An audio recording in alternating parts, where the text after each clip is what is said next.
100 years ago, monsters known as Titans suddenly appeared out of nowhere and started eating most of civilization.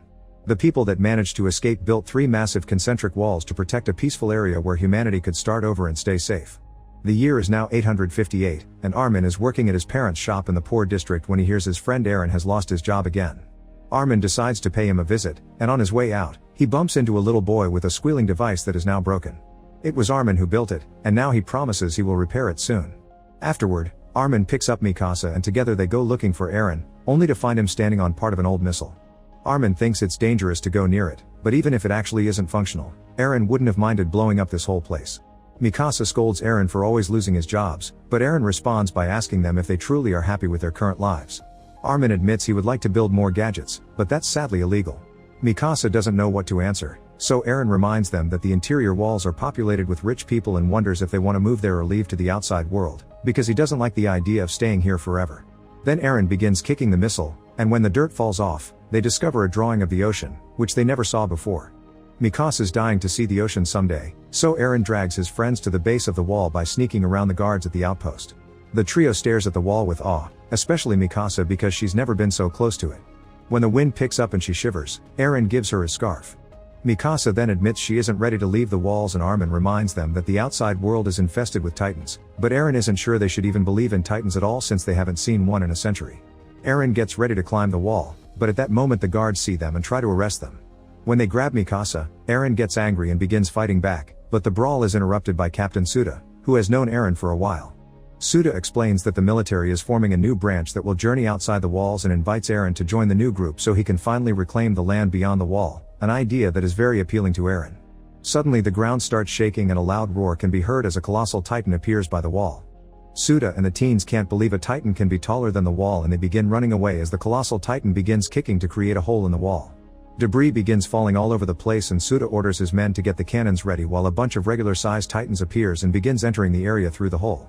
The guards immediately open fire, but it's pointless because the Titans' injuries heal quickly. With nothing to stop them, the Titans begin devouring the soldiers, causing a guard to use a gun to end things for himself to avoid getting chewed on. The trio runs back to town, but the Titans also move there to crush the buildings and eat the citizens, including Armin's father. Panic takes over the population and they begin running away, not caring who they may leave behind. Aaron and Mikasa end up being swept along by the crowd, but when they're about to enter a safe house, Mikasa notices a woman with a baby that can't move along and Aaron offers to help. He drags the mother along the crowd, not realizing she dropped the baby, so Mikasa goes back for the child. The crowd tramples over her and Aaron is pushed into the house right before the doors close. The other citizens won't let him open the door again, so Aaron looks through the window to look at Mikasa, finding her on the ground with the baby, but then a Titan arrives and everyone in the house is knocked down by a huge blast. By the time Aaron manages to stand up and check outside, Mikasa, the baby, and the Titan are gone. At that moment someone begins screaming, and Aaron turns around to discover the Titans are tearing the roof off the house and eating the people inside. Terrified, Aaron runs away. 2 years later, humanity has abandoned the agriculture zone, which has resulted in a massive food shortage. Aaron has joined the Scout Regiment, and Director Kubal informs the team that their job is to restore the outer wall in order to reclaim the farmlands. To do so, Weapons Squad leader Hans introduces everyone to the ODMG, or Omnidirectional Mobility Gear, a set of waist-mounted grappling hooks and gas-powered propulsion enabling immense mobility in 3 dimensions.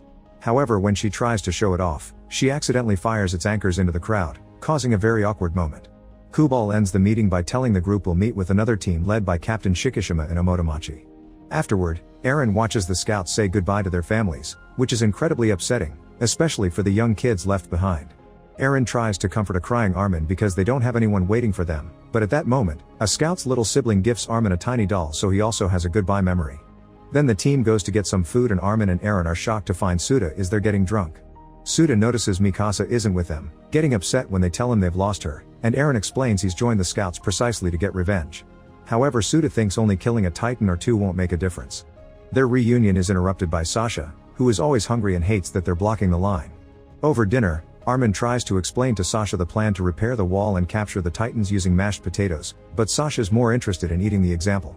Previous restoration missions failed and the only explosives the army has left are in Omotomachi, so Armin feels that if they fail too, it'll be the end of humanity. Suddenly Jean begins complaining about everyone, saying Armin doesn't have to come if he's nervous and that Sasha only knows how to eat. He thinks all the newbies will make the mission fail and laments being lumped with people that only joined the army because they couldn't get another job. All this talk about death makes Lil cry and her boyfriend Fukushi tries to comfort her, which Jean considers sickeningly sappy. Armin accuses Jean of being scared of the Titans, but Jean swears Titans are nothing to him and threatens to hit Armin. Aaron interrupts to ask Jean if Titans have nipples, and when Jean fails to answer, Aaron points out Jean never saw a Titan, so he pretends to talk a big game, but he's actually a spoiled brat from the inland. Furious, Jean tries to hit Aaron next, but Hans breaks them up and explains Titans don't have nipples or reproductive organs. In fact, nobody knows how they multiply, and Hans admits she would love to dissect a Titan to learn more about them, but they haven't been able to get a body because Titans evaporate when they die. After Hans leaves, Jean makes fun of Aaron for abandoning Mikasa to die to the Titans, which causes Aaron to jump on him to restart the fight. Sanagi quickly cuts in and takes Aaron away before it escalates. While the scouts gets ready to leave, Hans explains that Titans sleep at night and their eyes don't work in the dark, but they're still very sensitive to noise, so they must stay quiet on the other side of the wall. The army trucks cross the wall gate and travel through the empty lands for many hours. Sometime later, the vehicles suddenly stop because they notice movement in the area, but when the scouts come out to check, they discover it's just cows. This makes them wonder if Titans only eat humans and don't touch animals. The group decides to get going, but Iana swears she can hear a baby crying and goes to investigate, so Aaron follows her. The duo enters the ruins of a building and suddenly feel something wet falling on their heads. They look up and discover it's the drool of a baby Titan, who is also the one crying. The baby tries to attack them, but when the teens move out of reach, the baby falls to the ground and begins throwing a very loud tantrum. This causes the other Titans to wake up and go after the scouts, who immediately begin panicking.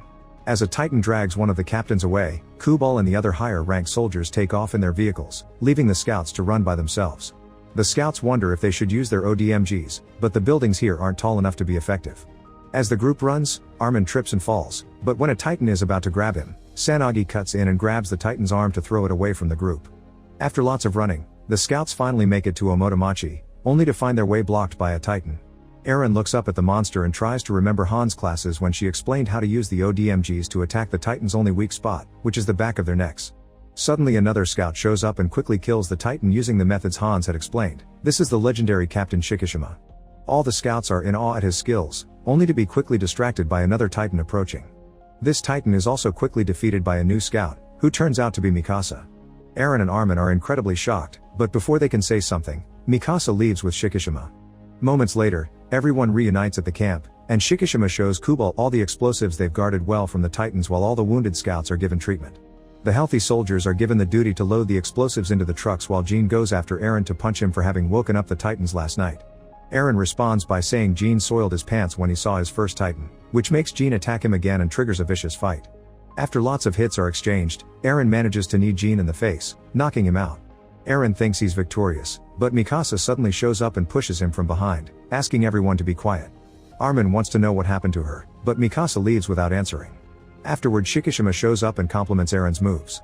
When he hears Aaron's name, he makes him follow him into another room, where Shikishima explains he was the one that taught Mikasa how to easily fight Titans. Aaron wants to learn too, and Shikishima asks him why, so Aaron explains he hates the Titans because they trap the humans within the walls. This makes Shikishima laugh as he says that safety is their true enemy because humans have become cattle that live inside fences in fear of wolves. Aaron declares he isn't cattle, and Shikishima tells him that to prove that he should fly since the only way to gain is to let go. Meanwhile, Armin takes out the gadget he had to fix for his friend and tells Sasha that the kid sadly died. He also laments not being able to fly, because he heard stories of the old world having machines that let you do so. Kubal overhears this and reminds Armin that technological advancements only led to environmental destruction, wasted resources, and war. That's why they're illegal. While Suda treats Jean's wounds, he comments Aaron always liked to fight. Sanagi asks Jean why he hates Aaron so much, and Jean explains Aaron always looks like he is carrying the world's misery by himself. Sanagi points out that Aaron lost his girlfriend some years ago, and Suda informs them that was Mikasa, which shocks Aaron and Sanagi because that's the girl they saw fighting so well. Back to Aaron, he finds Mikasa playing an old piano and tries to tell her he's glad she's alive. Mikasa doesn't take the comment well and explains the baby she tried to save had been eaten by the Titan, and so was she. Then she raises her shirt to show Aaron the scar left by the Titan's teeth as she confesses the world is cruel and she's only interested in killing Titans. Their conversation is interrupted by Shikishima, who approaches Mikasa to share an apple in a rather intimate way. Shocked, Aaron runs outside and begins screaming in frustration until he's stopped by Iana, who reminds him this can attract more Titans. Then Iana takes him away to chat in a private spot, and they accidentally see Fukushi and Lil getting frisky. Iana shares the fact she has a daughter back home, and that she joined the military in exchange for child support. Suddenly she starts getting too close, asking Eren to get busy with her, but Eren freezes when he sees an eye through a hole in the wall. The Titan smashes through the wall and immediately grabs Yana to eat her while Hans notices there's a whole group of Titans incoming and raises the alarm. Eren and the other scouts grab their ODMGs and rush to the rooftops while Shikishima and Mikasa begin fighting the Titans, killing a bunch of them with no issues. Sanagi stays on the ground because he uses his axe to wound the Titans' legs and make them fall. Some of the newbies try to attack with the ODMGs, only to end up being eaten. Kubal orders his men to defend the explosives at all costs, unaware a mysterious masked person is watching him. Sasha and Armin are still on the ground, and while looking for cover, they find Lil clinging to Fukushi's body. Suda also arrives and Lil asks him to treat Fukushi, but Suda tells her he's dead and takes her away instead. While Armin and Sasha decide to get away from this hell, Hans notices one of the trucks with the explosives is being stolen by the masked person. Hans immediately makes the scouts go after it, and Lil manages to land on top of the vehicle to light the explosives. Then she enters the driver's cab and tries to take over the wheel, but the thief fights her for it. After lots of struggle, Lil manages to kick the thief out of the vehicle and drives it toward the Titans so she can have her revenge. The explosives go off when the truck crashes against the Titans, killing a bunch of them and Lil as well. Now they don't have any explosives left. On the roof of a building nearby, Eren watches with frustration how the remaining Titans continue to eat the soldiers. Jean is hiding on this roof too and says this is hell, so they should run. However, Eren remembers Shikishima's words and angrily tells Jean he refuses to live like cattle forever before he jumps away with his ODMG to fight the Titans. Shikishima is standing on the roof of another building and tries to guide Eren, telling him to fly toward them without fear. Unfortunately, Eren's determination isn't enough because he still lacks experience. He does manage to kill one Titan, but his blades still break and he accidentally flies into another Titan's mouth, where a single bite is enough to take Eren's leg before the Titan spits him out. Seeing Eren is useless, Shikishima leaves. On the ground, the team notices that the Titans are gathering around the building where Jean had been hiding. It seems Eren had been right and Jean only talked big game, but Armin gets an idea to help him. The scouts begin firing flares and making noise with various objects to get the Titans' attention, and when one of the Titans comes after them, Sasha blinds it by shooting arrows into its eyes at the same time Sanagi cripples it by attacking its legs. This distraction is enough for Jean to finally jump off and use the ODMG to land the final strike on the Titan's neck. Meanwhile, Mikasa continues to fight the Titans and discovers Eren's unconscious body, but she decides to leave him because fighting is more important. Back to the team, everyone begins running away, but Armin freezes when Jean tells him Eren is dead. This allows a Titan to surprise him from behind and capture him. At that moment, Eren regains consciousness and sees Armin is about to be eaten. Sasha tries to make the Titan drop Armin by shooting arrows at it, but they're barely a tickle for such a beast. Sanagi and Jean also try to attack, but their efforts are pointless. Then the Titan puts Armin in its mouth and Eren makes an effort to jump on one leg to land on the Titan's lips to try to save his best friend. Pulling with all his strength, Eren manages to take Armin out of the Titan's throat and throw him away right before the Titan closes its mouth, which causes Eren to lose his arm. After falling down the Titan's throat, Eren lands in the stomach and finds Yana's body, causing him to have a total breakdown. Meanwhile, the scouts gather on top of the same building and Hans informs them Kubal left with his inner circle, which means they're probably being used as bait. Mikasa arrives as well and Armin gives her Eren's arm as he explains what happened. This deeply hurts Mikasa, but she bottles up her pain and goes back to fighting so she can open a path for the others to escape. Since everyone is now watching her, they don't notice Eren's arm beginning to expel steam. Mikasa kills a bunch of Titans in quick succession but her equipment soon runs out of gas and she falls to the ground, landing near the Titan that ate Eren. Thinking about her childhood memories, Mikasa gets ready to fight until the end, but at that moment the Titan begins to contort in pain and suddenly, two huge hands come out of the Titan's mouth. These hands tear the Titan in two and it's revealed they belong to a new kind of mysterious Titan with bright red eyes, who lets out a loud roar before it begins attacking the other Titans. It also regenerates all its limbs at great speed. More Titans begin approaching the area, but the mysterious Titan has no trouble killing them with only a hit or two. Sanagi wonders if this guy is on their side, and Han points out its advanced fighting style as a sign of intelligence. Mikasa and Suda notice the fighting style too and realize this mysterious Titan is Eren. The rest of the normal Titans see how powerful this guy is and go away, making the mysterious Titan run toward the building with the team. Everyone runs back as the Titan destroys part of the roof, but Mikasa stays and lets the beast pick her up. As it looks at Mikasa, the Titan suddenly begins to expel steam and drops Mikasa back on the roof before falling to the ground. The team rushes to check on it as Hans reminds everyone that the Titan will evaporate soon. Suda is worried about Eren being assimilated, so he asks for someone to cut the Titan's neck but without going as deep as usual. Mikasa follows his instructions and to everyone's shock, Eren comes out of the wound in pain but alive and with all his limbs back.